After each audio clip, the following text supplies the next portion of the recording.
हरिओम विद्यार्थी मित्रों, आज આપણે ધોરણ 6 વિષય ગુજરાતી 2 એમાં ચેપ્ટર 6 રૂઢિપ્રયોગો સમજીશું। ચાલો, રૂઢિપ્રયોગો એટલે શું? તો કોઈ પણ શબ્દનો રૂઢ થઈ ગયેલો અર્થ।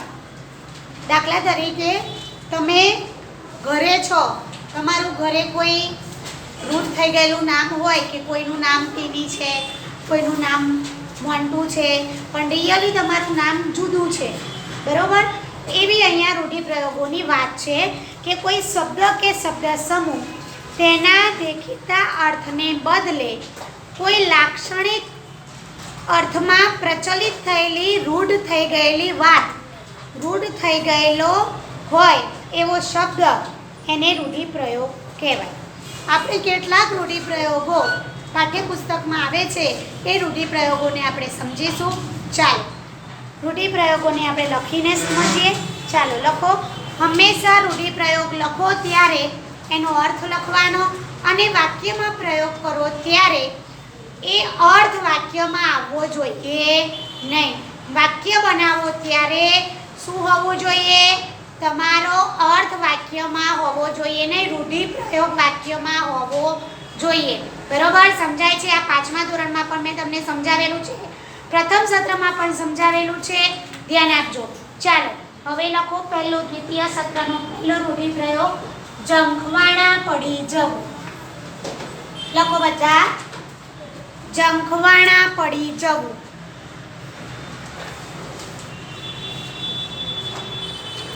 ઝંખવાણા પડી જવું એટલે છોભીલા પડી જવું। ઝંખવાણા પડી જવું એટલે છોભીલા પડી જવું।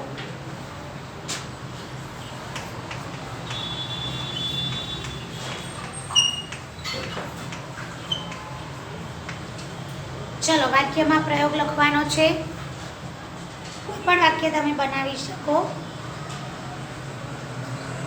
કે રમેશની પોલ ખુલતા તે ઝંખવાણો પડી ગયો। કોઈ પણ વાક્ય તમે બનાવી શકો।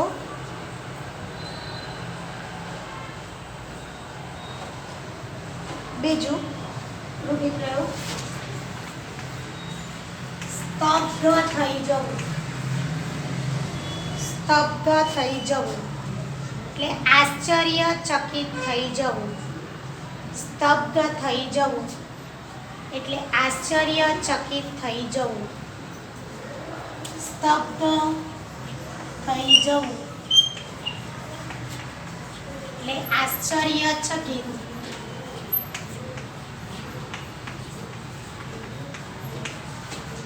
થઈ જવું।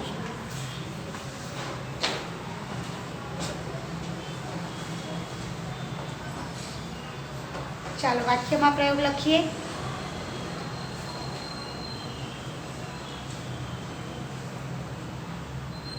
નટને ખુલ્લી તલવાર પર ઉઘાડા પગે ચાલતો જોઈ અને સૌ સ્તબ્ધ થઈ ગયા। 2 વર્ષનો બાળક આટલા બધા શ્લોક બોલતો તો એ જોઈને અમે તો સ્તબ્ધ થઈ ગયા।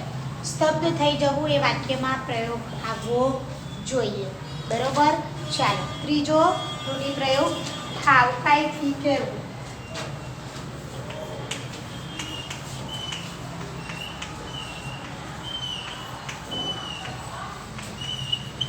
ઠાવકાઈથી કહેવું એટલે ગંભીરતાથી કહેવું।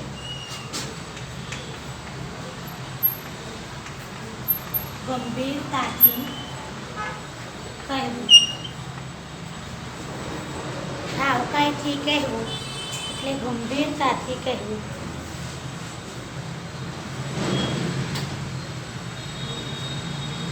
મનુએ એવી ઠાવકાઈથી ટીચરને વાત કરી કે ટીચર સાચું સમજી ગયા, બરોબર? કોઈ પણ તમે વાક્યમાં પ્રયોગ કરી શકો। આગળનો લખો, ચોથો રૂઢિપ્રયોગ, મોતિયા મરી જવા એટલે હોશ ગુમાવવો, હિંમત હારી જવી। લખીએ, મોતિયા મરી જવા, મોતિયા મોતિયા મરી જવા, મોતિયા મરી જવા એટલે હોશ ગુમાવવો, હોશ ગુમાવવો કે હિંમત હારી જવી,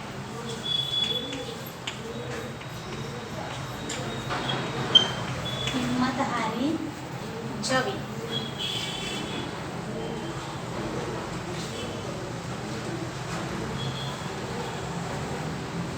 આપણે કોઈ પણ પ્રશ્ન, કોઈ પણ વાક્ય બનાવી શકીએ કે ટીચરને ગુસ્સે થતા જોઈ અમારા તો મોતિયા જ મરી ગયા, બરોબર.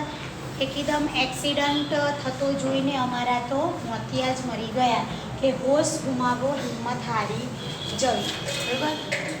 કે સાહેબને ગુસ્સે થયેલા જોઈને તેમને પ્રશ્ન પૂછવામાં મારા તો મોતિયા જ મરી ગયા. ભરાઈ પડવું એટલે ફસાઈ જવું. 5મો રૂઢિપ્રયોગ લખીએ.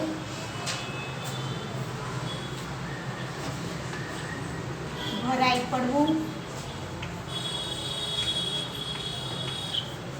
એટલે ફસાઈ જવું.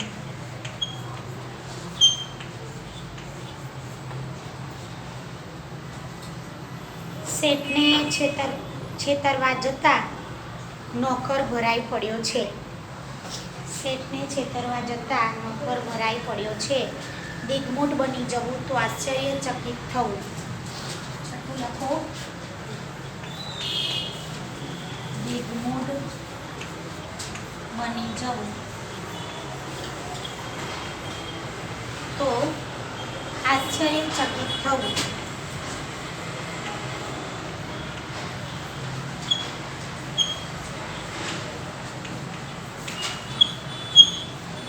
આશ્ચર્યચકિત થવું. દિગ્મૂઢ બની જવું એટલે આશ્ચર્યચકિત થવું. 5 વર્ષના બાળકને સંસ્કૃતના શ્લોકો સાંભળતા જોઈને અમે તો દિગ્મૂઢ બની ગયા, બરોબર. સાંભળીને હું દિગ્મૂઢ બની ગયો, અમે દિગ્મૂઢ બની ગયા એટલે કે આશ્ચર્યચકિત થવું. દરિયાવ દિલ હોવું એટલે ઉદાર દિલવાળા હોવું. લખીએ આગળ. દરિયાવ દિલ હોવું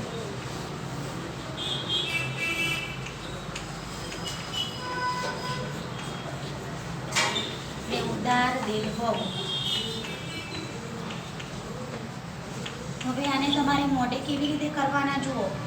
જંખવાણા પડી જવું તો છોબીલા પડી જવું. આટલા પહેલાં મોઢે કરી લો, મનમાં બોલી લો અને પછી આગળ આપણે બીજા રૂઢિપ્રયોગ સમજીશું. ચાલો એવી રીતે મોઢે કરીશું.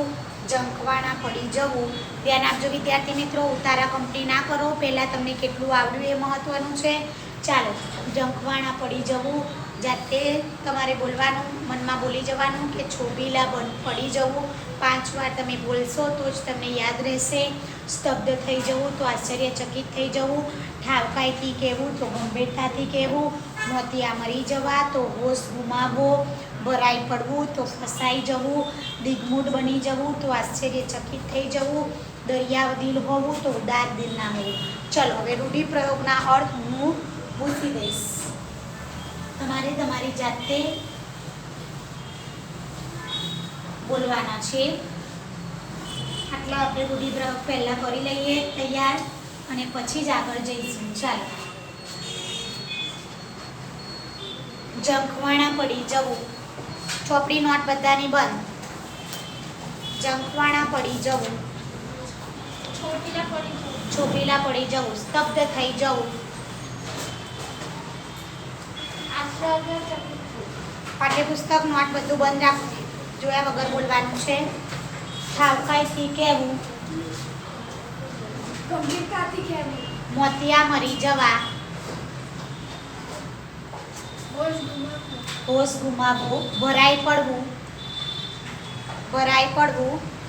ફસાઈ જવું. ફસાઈ જવું. દિગ્મૂઢ બની જવું. દિગ્મૂઢ બની જવું. સરસ. આશ્ચર્યચકિત થઈ જવું. દરિયાવ દિલ હોવું. ઉદાર દિલ હોવું. સરસ. 7 થઈ ગયા તમને મોઢે. હવે ચાલો આગળ 8નું લખીએ. બધા જ તમારે અર્થ લખવાના છે વિદ્યાર્થી મિત્રો, અને લખવાના છે અને પછી વાક્યમાં પ્રયોગ કરવાનો છે. જે ઘરે બેઠેલા વિદ્યાર્થીઓ છે એ પણ આ રીતે તૈયારી કરે. ચાલો આગળ 8મું લખીએ. ચાલો 8મું છે અમી વાદળી ઉઠવી. અમી વાદળી ઉઠવી. અમી વાદળી ઉઠવી એટલે કૃપા થવી કે મહેર થવી. કૃપા થવી કે મહેર થવી. ધ્યાન રાખજો વિદ્યાર્થી મિત્રો. હવે આનો વાક્યમાં પ્રયોગ આપણે કેવી રીતે કરીશું? તો પ્રભુ પ્રસન્ન થશે તો અમી વાદળી અવશ્ય ઉઠશે. તેમની કૃપા હશે તો ગમે તે થશે એમ. ચાલો ઓળનું ચોળ કરવું એટલે વિચિત્ર, સાવ ઊંધું. ચાલો 9મું લખીએ રૂઢિપ્રયોગ. ઓળનું ચોળ થવું. ઓળનું ચોળ થવું. ઓળનું ચોળ કરવું કરવું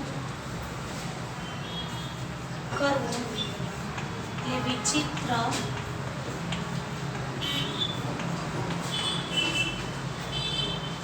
સાવ ઊંધું કરવું.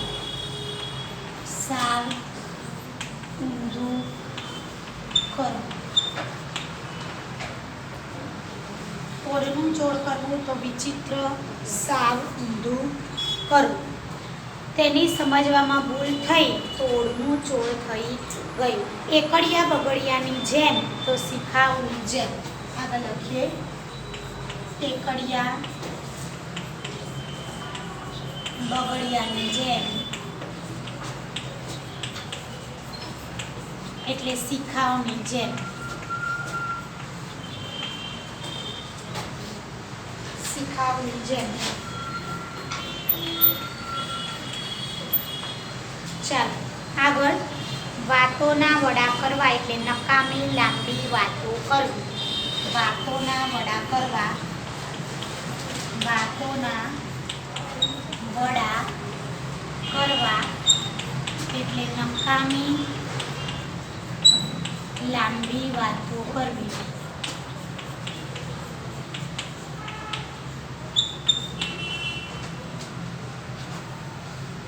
રસ પડવો એટલે મજા પડવી. રસ પડવો એટલે મજા પડવી. આગળ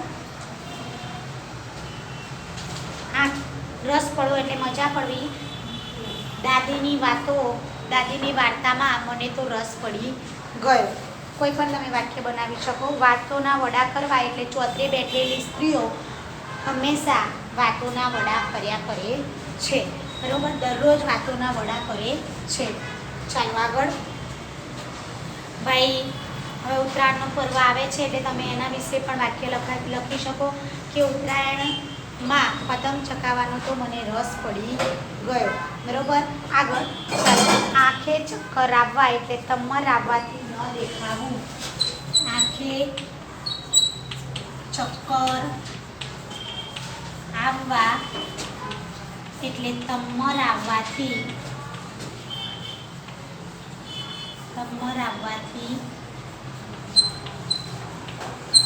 ન દેખાવું.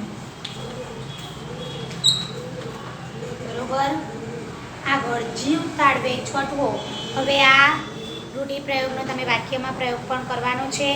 એટલે રસ્તે ચાલતા આંખે ચક્કર આવતા તે રસ્તા પર લાંબો થઈ ગયો. બરોબર, કે તે રસ્તા પર લાંબી થઈ ગઈ. આગળ જીવ તાળવે ચોટવો જાણે હમણાં જ જીવ જશે એવી સ્થિતિમાં હોવ. જીવ તાળવે ચોટવો. જીવ તાળવે ચોટવો એટલે હમણાં જ જીવ જશે. હમણાં જ જીવ જશે એવી સ્થિતિમાં હોવ. હમણાં જ જીવ જશે એવી સ્થિતિમાં હોવ.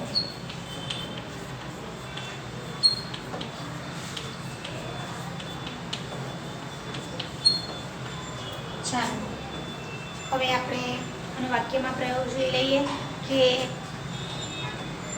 ઉત્તરાયણના પર્વમાં મોન્ટુને ધાબા પરથી પગ લપસી જતા તેની મમ્મીને એવું જ લાગ્યું કે તેની મમ્મીનો જીવ તાળવે ચોંટી ગયો. ચાલો આગળ આ બધા જ આપણે રૂઢિપ્રયોગ મોઢે કરી લઈએ. ચાલો એકવાર ફરીથી જોઈ લઈએ. બધાનું ધ્યાન અહીંયા. અમી વાદળી ઉઠવી, બધાનું ધ્યાન અહીંયા. અમી વાદળી ઉઠવી એટલે કૃપા થવી, મહેર થવી. પહેલાં એક વખત ધ્યાન આપી દો. ઓળનું ચોળ કરવું એટલે વિચિત્ર, સાબુંધું થવું. એકડિયા બગડિયાની જેમ એટલે શિખાવની જેમ. વાતોના વડા કરવા એટલે નકામી લાંબી વાતો કરવી. રસ પડવો એટલે મજા પડવી. આંખે ચક્કર આવવા તો તમર આવવાથી ન દેખાવું. જીવ તાળવે ચોંટવો એટલે હમણાં જ જીવ જશે તેવી સ્થિતિમાં હોવું. સમજાય છે? ચાલો એકવાર ફરીથી હું આ બધું ભૂસી દઉં છું. એકવાર ફરીથી જોઈ લઈએ. અમી વાદળી ઉઠવી એટલે કૃપા થવી, મહેર થવી. ઓળનું ચોળ કરવું એટલે વિચિત્ર, સાપ ઊંધું થવું. એકડિયા બગડિયાની જેમ એટલે શિખાવની જેમ. વાતોના વડા કરવા એટલે નકામી લાંબી વાતો કરવી. રસ પડવો એટલે મજા પડવી. આંખે ચક્કર આવવા એટલે તમર આવવાથી ન દેખાવું. જીવ તાળવે ચોંટવો એટલે હમણાં જ જીવ જશે એવી સ્થિતિમાં હોવું. ચાલો આપણે ફરીથી આ બધા જ રૂઢિપ્રયોગોનો અર્થ સમજી લઈએ.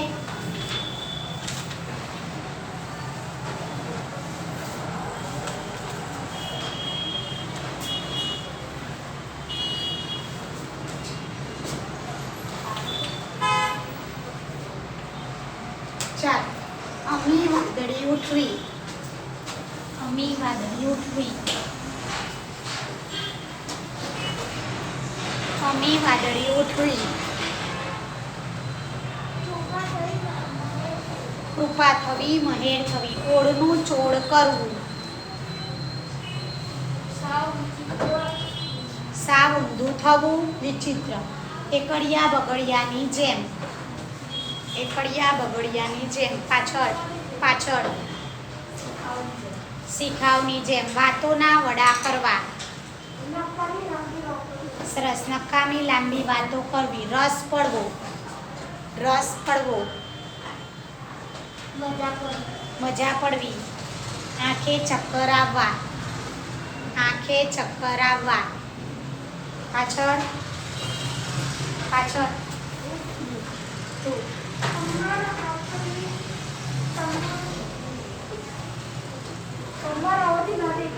તમર આવવાથી ન દેખાવું. જીવ તાળવે ચોંટવું, જીવ તાળવે ચોંટવું. જીવ જશે તેવી સ્થિતિમાં હોવું. હમણાં જ જીવ જશે તેવી સ્થિતિમાં હોવું. સમજાય છે? ચાલો આટલા રૂઢિપ્રયોગો લખી લેજો વિદ્યાર્થી મિત્રો.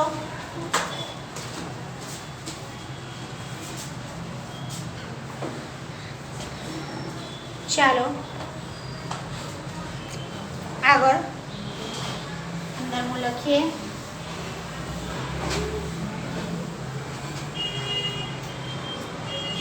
જીવ અડધો થઈ જવો, જીવ અડધો થઈ જવો,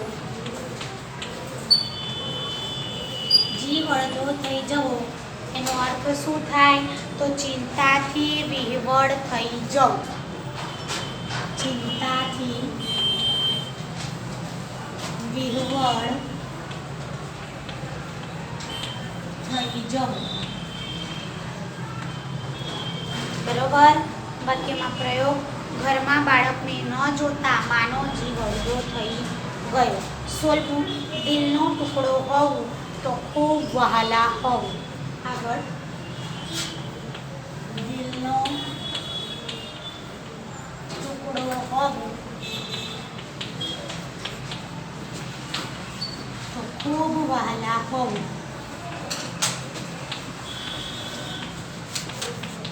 મા બાપ માટે બધા જ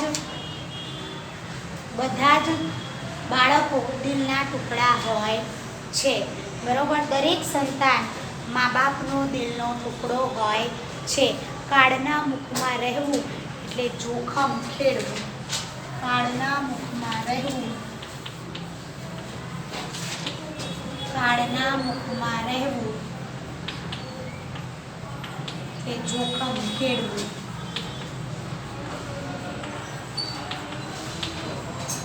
જોખમ ખેડવું. જાત ઘસવી એ બીજા માટે દુઃખ વેઠવા. જાત ઘસવી એટલે બીજા માટે દુઃખ વેઠવા. ચાલો રૂઢિપ્રયોગ જોઈ લઈએ ફરીથી. જીવ અડધો થઈ જવો એટલે ચિંતાથી વિહવળ થઈ જવું. જાત ઘસવી એટલે બીજા માટે દુઃખ વેઠવા.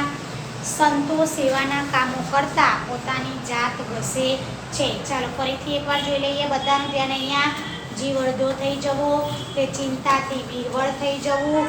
દિલનો ટુકડો હોવું એટલે ખૂબ વહાલા હોવું. કાળના મુખમાં રહેવું એટલે જોખમ ખેડવું. જાત ઘસવી એટલે બીજા માટે દુઃખ વેઠવા. સમજાય છે? ચાલો ફરીથી એકવાર બધાનું ધ્યાન અહીંયા અને જોઈ લે. ચાલો ફરીથી એકવાર. જીવ અડધો થઈ જવો એટલે ચિંતાથી વિહવળ થઈ જવું. દિલનો ટુકડો હોવું એટલે ખૂબ વહાલા હોવું.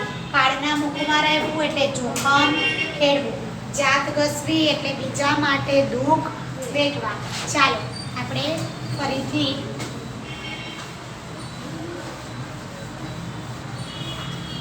એકવાર જોઈ લઈએ. જીવ અડધો થઈ જવો. જીવ અડધો થઈ જવો. જીવ અડધો થઈ જવો. ચિંતાથી વિહવળ થઈ જવું. ચિંતાથી વિહવળ થઈ જવું. દિલનો ટુકડો હોવું.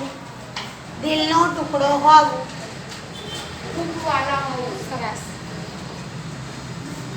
કાળના મુખમાં રહેવું. પાછળ જોખમ ખેડવું. જાત ઘસવી. જાત ઘસવી બીજા માટે દુઃખ વેઠવા. સરસ. હવે જુઓ દ્વિતીય સત્રના કેટલાક રૂઢિપ્રયોગો સ્વાધ્યાય સમજૂતીમાં છે. તમારે તમારી જાતે લખવાના છે. ચાલો જેને આવડે આંગળી ઊંચી કરશે. સ્તબ્ધ થઈ જવું. સ્તબ્ધ થઈ જવું હમણાં જ આપણે શીખ્યા. સરસ. આશ્ચર્યચકિત થઈ જવું. બીજો રૂઢિપ્રયોગ છે મોતિયા મરી જવા. મોતિયા મરી જવા. મોતિયા મરી જવા. હોશ ગુમાવો. દરિયાવ દિલ હોવું. ઉદાર દિલ. બધા પાઠ્યપુસ્તક પહેલા બંધ કરી દે. ધ્યાન અહીંયા રાખે. હું જે બોલું આ બધા જ આપણે રૂઢિપ્રયોગ સમજી ચૂક્યા છીએ. આંખે ચક્કર આવવા. તમર આવવાથી ન દેખાવું. જીવ અડધો થઈ જવો. જીવ અડધો થઈ જવો. જીવ અડધો થઈ જવો. ચિંતાથી વિહવળ થઈ જવું. સરસ. દિલનો ટુકડો હોવું. ખૂબ વાલા હોવું. સરસ. જાત ઘસવી હમણાં જ શીખ્યા. જાત ઘસવી. પાછળ છેલ્લી બેન્ચીસ. બીજા માટે દુઃખ વેઠવા. સરસ. આગળ એકડિયા બગડિયાની જેમ. એકડિયા બગડિયાની જેમ. સરસ. શિખાવની જેમ. બરોબર. આ રીતે તમારે રૂઢિપ્રયોગના અર્થ અને વાક્ય સ્વાધ્યાય સમજૂતી પણ તમારે લખવાની છે. લખી દો વિદ્યાર્થી મિત્રો.